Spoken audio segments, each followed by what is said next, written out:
The rooftop lights had faded, but Tari was still burning. She sat on her bed in silence, the ring box unopened beside her. The night should have been perfect. Instead, it ended with a name she never wanted to hear again. Elena. Her phone vibrated. Voice note. Unknown number. No preview text. She hesitated, then pressed play. Hi Tari. I figured you might need clarity. You see, you're not the first girl Derek brought to that rooftop. You're just the one who fell for it. Her blood ran cold. If he hasn't told you who I am, that's because he knows I still have the power to ruin him. And maybe you too. Tari stared at the wall, expression blank. But her mind, screaming. She replayed the message. Not to understand it better, but to let the sting burn deeper. Was this some ex? A jealous woman? Or was this something worse? She opened her email. Searched Elena. Nothing. Until she checked his old drive folder from when she worked as his assistant. A folder named E.J. Confidential. It was locked. She cracked it in 3 minutes. Inside contracts, partnership deeds, photos, receipts. Elena wasn't just a woman Derek used to know. She was once a co-owner of Black Tech. Tari's heart dropped. This wasn't jealousy. It was war. Tari sat on her living room floor, surrounded by a mess of printed documents, screenshots, and an open laptop. The more she uncovered, the worse it got. Elena Jackson wasn't some bitter ex. She was Black Tech's silent ghost. A name on the founding contract. A signature on the seed funding account. Corner. And not just that, she had rights, shares, and leverage. Tari's fingers trembled as she clicked through the PDFs. There was a non-disclosure agreement between Derek and Elena, dated 3 years ago. Buried deep in it was a clause. If one party breaches the confidentiality of this partnership by involving third parties in operational leadership. Her eyes widened. That means, me. Suddenly it clicked. Why Derek kept their relationship quiet. Why he was hesitant to promote her publicly. Why he panicked when Elena called. Because Elena wasn't just a ghost from his past. She was the kind of ghost that could destroy both of them. Her phone buzzed again. Another message. Same unknown number. Sweetheart, if you really want to know who you're sleeping next to, ask him about Paris 2021. Paris. Tari's heart dropped. She never knew Derek had ever lived outside Nigeria. But this Elena, she was playing a game. And suddenly, Tari wasn't just hurt. She was curious. Dangerously curious. She closed the laptop slowly, stood up, and picked up her phone. Derek. We need to talk. Now. Derek's penthouse was quiet when she arrived. Too quiet.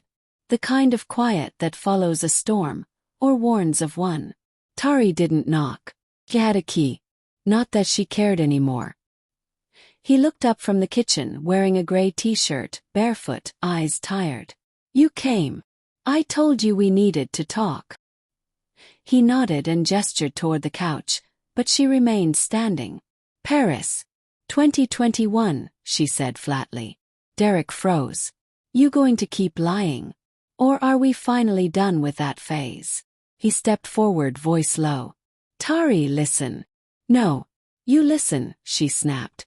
I found the partnership contracts. The folder you forgot to wipe. She was never just an ex, was she? Derek exhaled sharply. She was more than that. She was the beginning, and the biggest mistake of my life. Talk. He looked away for a moment, then back at her. I met Elena 5 years ago in Paris. We were building Black Tech from scratch. She was brilliant, ruthless, and manipulative. We were together, personally and professionally. Tari folded her arms. And she stole investor money. Nearly bankrupted us. I covered it up, took the blame to save the company. We signed an NDA so she wouldn't go public. I bought her out. But she still owns shares, Tari said coldly. She still has claws in your company. And you didn't think I deserved to know that. I was trying to protect you. She laughed, bitter. By lying to me. Silence. Then he stepped closer. I've made mistakes, Tari. But everything I've built I wanted to share with you. Not her.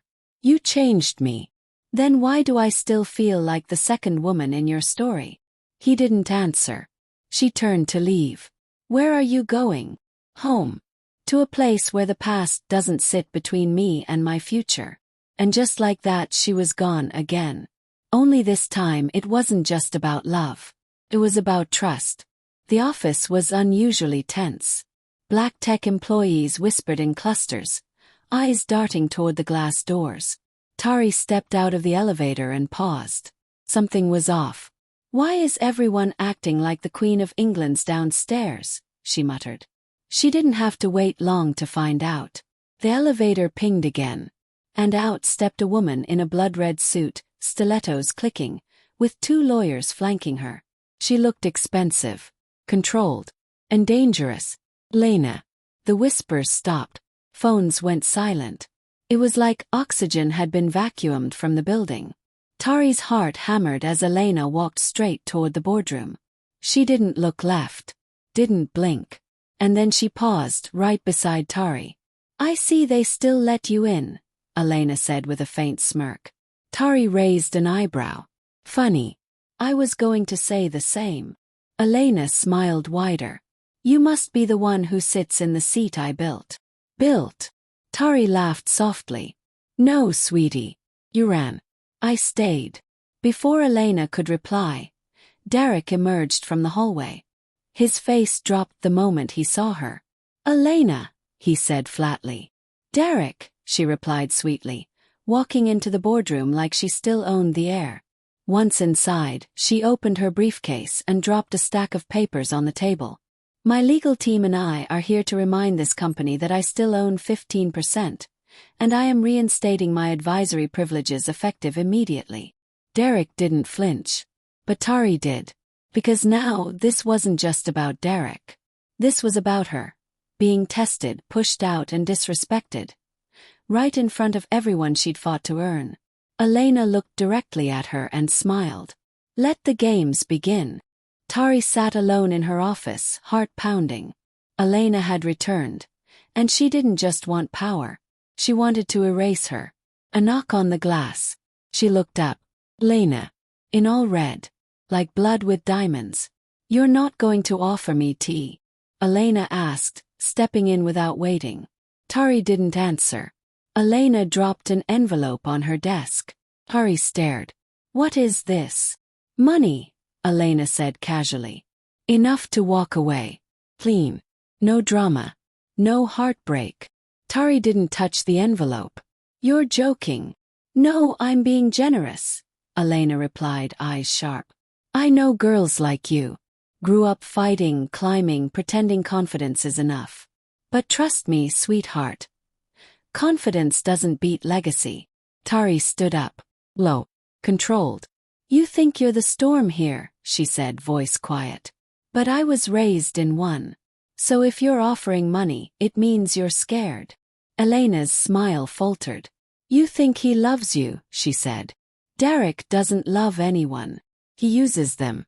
He used me. He's using you. You're just too smitten to see it yet. Tari stepped closer, unflinching. You say that like it's truth. But all I hear is a woman bitter that she lost. Not just her man. Her position. Elena's jaw clenched. I built this company. And you ran, Tari interrupted.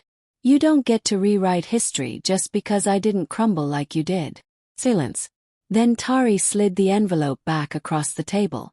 I don't want your money. Keep it. Use it to buy another mirror.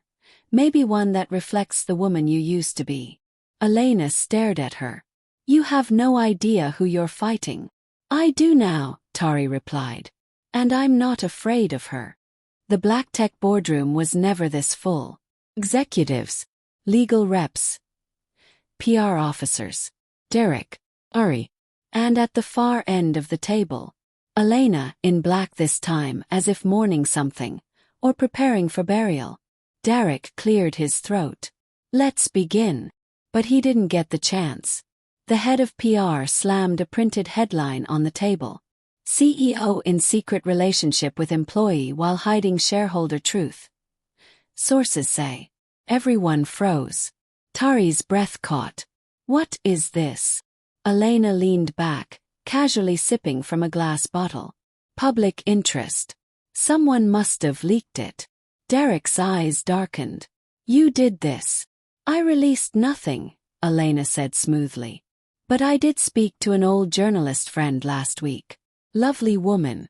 Good memory. Board members began murmuring.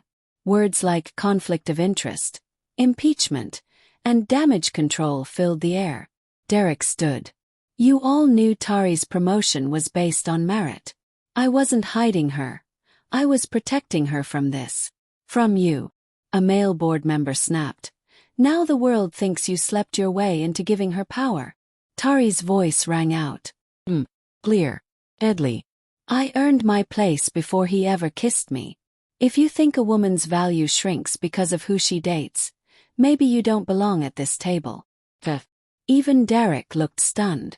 But Elena, she smiled. Very bold. But this isn't about feminism, darling. It's about business. And bad press kills valuation. Suddenly a vote was called. Should Derek Black be temporarily suspended as CEO pending investigation? Hands began to rise. Tari stood, voice shaking but firm. If you vote him out, know this, Elena wins. And this company, it won't survive her fire. Eyes turned. Hands froze. But the vote had already begun. The boardroom was suffocating. One by one hands had risen. 6 votes to suspend Derek. 2 against. 1 more and it was done. Tari stood up. Not trembling. Not blinking. I have something to say, she announced. Everyone turned.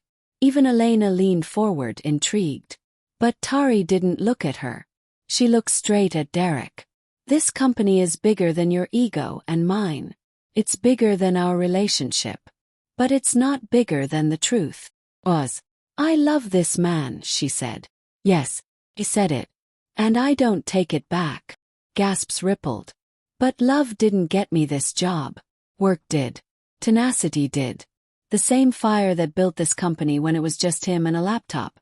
That fire is still here. In both of us. She turned to the board. You can suspend him. You can spin it however you want. But I refuse to let Black Tech fall into the hands of someone who walked away from it once already. Her eyes shifted, landing directly on Elena. I'm resigning, Tari said. Effective immediately. Derek's head jerked up. What? Tari continued. I'll step down. I'll take the scandal with me. And you can stop blaming him for loving a woman who refused to be less. She reached for her ID badge and gently placed it on the table. Silence swallowed the room. Then a board member murmured, if she resigns, the PR hit weakens. And we avoid freezing Derek's position. The motion was withdrawn. No vote. No suspension. Elena's smile faded. But Derek. He looked devastated. Tari, don't do this. She walked toward him. You wanted to protect me. Now let me protect you. And with that she walked out. Not in defeat. But in power. 1 week. That's how long it had been since Tari walked out of Black Tech with her head high and her heart in pieces. No calls. No messages. No trace. Just silence. The office felt colder without her. Derek noticed everything. The missing laugh in the hallway. The empty desk outside his office. The way the team avoided his eyes now. He tried focusing on work. He couldn't. Every report reminded him of her touch. Her edits, her questions, her fire. He checked her apartment. Me? Asked her sister. Nothing. Even Chioma, her childhood best friend, only gave a soft shrug. She told me not to tell you. Said she needed space to breathe again. Elsewhere. Tari stood in a modest studio apartment overlooking the Lekki toll gate. She'd sold her car. Returned the key to Derek's penthouse. Liquidated her savings. And today she signed a lease. Tari Daniels and Company. Brand and strategy consulting. Name. Terms. Her future. She stared at the tiny gold plaque on the door. No man. No boss. No mess. Just her. But that didn't mean she wasn't hurting. Late at night, she still replayed his voice in her mind. His laugh. The way his hands cupped her face when he was soft with her. The way he looked at her when he thought no one else could see. She missed him. But she missed herself more. Back at Derek's penthouse. He sat in his home office, scrolling through folders when he found one she had created months ago. Q4 budget draft. He clicked it. It wasn't a spreadsheet. It was a voice memo. He pressed play. If you're listening to this, Derek, it means you finally stopped running. Her voice. Warm. Familiar. Painful. I didn't walk away because I stopped loving you. I walked away because I started loving me. And I didn't want to get lost again. Not even in you. He blinked back the sting behind his eyes. If we ever find our way back, let it be because we both arrived whole, not as halves looking to be filled. The message ended. Silence. He pressed replay 3 times. Then, he picked up his phone and did the only thing he hadn't tried. He called her. No answer. He texted. I heard the memo. We'll wait. Even if it takes forever. She read it. But she didn't reply. Instead, she stepped outside, turned her phone on silent, and walked into her new office space. As the glass door closed behind her, the sun hit her face and she smiled. I didn't leave the castle, she whispered to herself. I came to build a kingdom.